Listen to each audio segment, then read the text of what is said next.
Sa ibang balita naman, kinumpirma ng palasyo ang ipapataw ng mga bagong storage rates para sa mga overstaying na foreign inbound containers sa pier.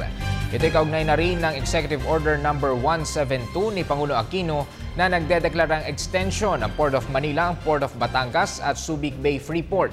Ayon kay Presidential Spokesperson Edwin Lacierda, nakasaad sa Memorandum Circular ng Philippine Ports Authority na kapag higit sa 10 araw ang container van sa pier, papatawan ito ng storage fee mula 5,000 pesos hanggang 11,250 pesos. Ang bagong fee ay papataw sa Manila International Container Terminal at ang mga pier ng South Harbor, Batangas at Subic. The new storage charges shall be applicable only at the Manila International Container Port and the ports of South Harbor, Batangas, and Subic.